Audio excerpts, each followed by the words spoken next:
People of YouTube land, what's going on? This is David Feldman-Makrias here, and today what we're going to talk about is what to do next when you sign a client.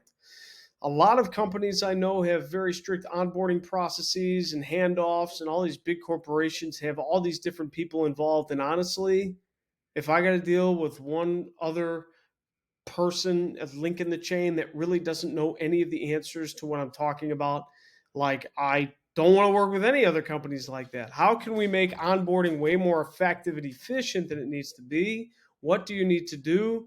And how you can just win so much more business when you automate as much as possible, but also customize when needed to be customized. So this is what to do when you sign on a client. Onboarding made easy. So let's do it. So let's talk about the client nature first. These aren't really the sexy things, right? Like selling and getting new business and all that stuff. That's the sexy stuff, right? But honestly, if you can't execute, there is no point in selling.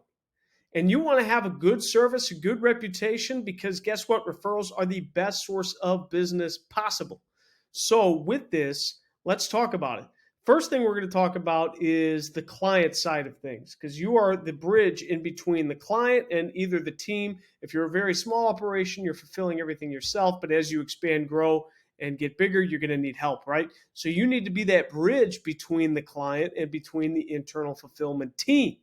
So first off, be the excellence of execution. Put a nice Bret Hart image in there, because why not mention wrestling when I can?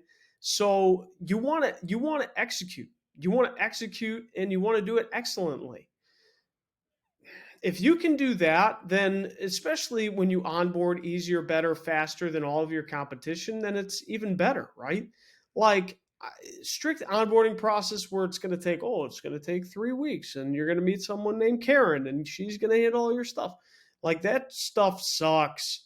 I like when account executives or salespeople actually onboard themselves and actually handle the client themselves, because that means they need to know what they're doing. They need to understand the mechanisms behind it, and it's going to make them a stronger overall salesperson. So that is super important, and I think super valuable in this over commoditized digital world we live in today. Where was we? Excellence of execution, super important. And if you can handle things and streamline the process, cut out the fat, and give clients a good experience when they first onboard you, that would be great. And it looks like my last pass session has expired. Okay, moving on.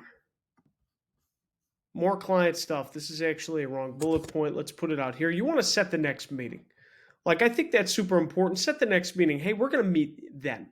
And honestly, I would have a more frequent check-in in the beginning of any service business, any service.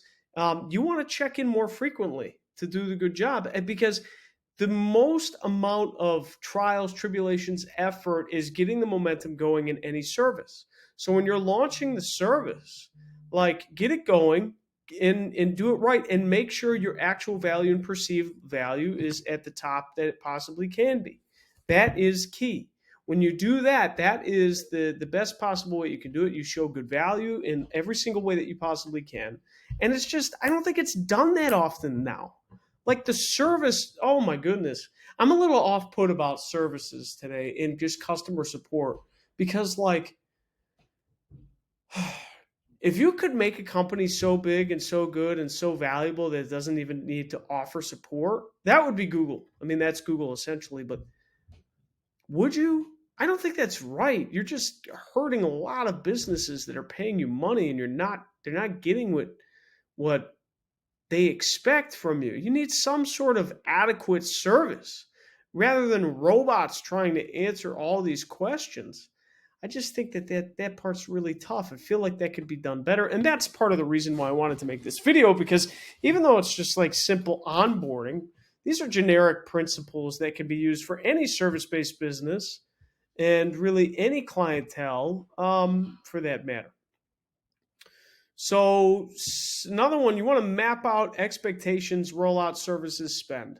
And honestly, I would do this all via one email. You can do this all in one recap email. I'm going to say one recap email. Have it contain this.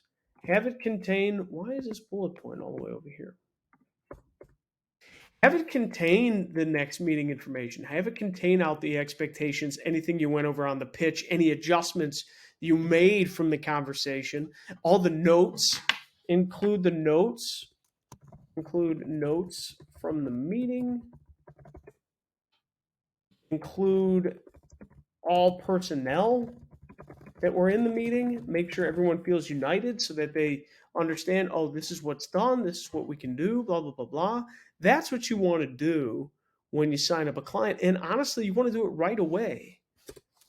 Do it max the day after the meeting, or better yet, the day of. Because you're fresh, you remember things. It's better just to do it right then and there. You take 20 minutes that might take you 40 minutes the next day or 2 days after that, just because you get it, you're fresh, you know everything in your head, and you download it and you keep it going. So that's the one recap email. Also in the recap email, I say next steps for onboarding, right? And I literally lay out 1, 2, 3. And I'll put that something that a lot of people don't put, whether or not I need their help in certain instances. Because what I find is these really long onboarding emails, you may say, oh, there's a lot of companies that do onboarding emails, David. But the problem is they're super long and we get all these emails all day and nobody reads everything. I don't. I get too many emails. I don't read everything. I glance, I go, oh, do I need to do anything? Okay, next. Do I need to do anything? Is this concern me? Next. And that's what people do. So if you put in parentheses or something, make it simple and make it where they can easily recognize where they need to take action or not, right? Do it so it's like, hey, we need your action in these steps, 1, 2, 3. This is what we're going to do. We need you to reply. We'll remind you. This is what we need you to do, blah, blah, blah, blah. Like that helps streamline the process. And that is a freaking big deal. You also want to include all internal team points of contact and introduction on the email. Include everybody on there, right? Include it all. And honestly, you can keep it in one email thread. Everything should really be in one email thread. Try to keep in one email thread. What do we need all these different threads for? And people don't know how to label subject lines. It's just like, oh my God. Let's not. Let's keep it all in one email thread if possible.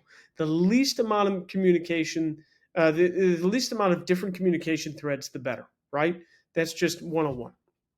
So let's keep going. But now we're going to talk about the team side. One thing I forgot to mention, have an on-ramp custom plan, even if you have a monthly retainer. So before we even get to the team side, the on-ramp custom plan, like let's say we sign them up in the middle of the month,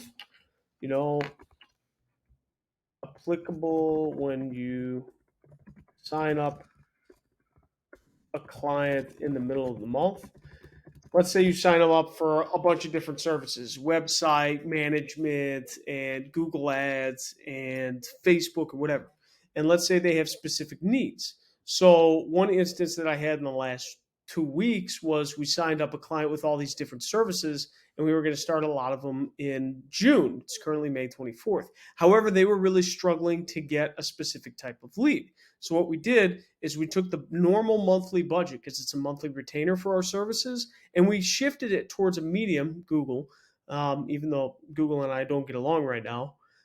We shifted it towards that medium, that source of traffic, because that traffic is known to generate the best types of those leads, according to our case studies. And then the rest of the services, we said, you know what, since you're starting on a mid-month, and since you only have a couple weeks to go, we're going to push you really heavy here. And then we're going to bill you for all the services, either prorated if we start some of them, or we'll just start full month in June 1. And that was really beneficial for the client because that allows us to slow roll everything rather than hit the gas now. But it also helps the client because then we're able to push things out right away. Plus, it is beneficial for the client because they don't necessarily have to pay a full month's bill, but also we get to not wait until June. We actually get to make some profit and some money. It's a really, really nice way to on ramp clients. So I would recommend have a custom on ramp plan depending upon what their situation is, what their needs are, and especially if you're signing someone up not towards the beginning of the month. Say, yeah, we can get started right away on X, Y, and Z, and then we'll bill you and we'll start the rest of the services later. It's a great way to just get commitment and show action and show that you're rolling. A lot of companies will say, oh, we need 30-day outs and we need all this time to onboard and blah, blah, blah. And that's all a waste of time. If you got the right people, you can do it all yourself if you want. It's not fun, but you can do it. I know companies that have automated onboarding, which I think is pretty next level, but I don't know how that works, but it's pretty next level. So that is really important too. Let's go into the team and we'll wrap up here. So team, I recommend right after the meeting, right after you won the business, right after the pitch, call your main point of contact team and just download all the notes. I like to do it on Google Docs because, our company uses Google Workspace, and I call my team lead or I call the most important person and I make them take the notes while I'm driving, while I'm in the car, while I'm at home, whatever, watching. I make them take the notes because then I'm dictating to them. So they're going to remember and internalize all the things we're talking about. Plus, what that does is it allows them to ask really important questions that maybe I didn't think of. Hey, should we set it up this way? Hey, can we talk about strategy? Hey, blah, blah, blah, blah, blah, blah. So in that, we're having a download, an onboarding call, and a strategy meeting all in one call. That's how you streamline, right? I'll write that down.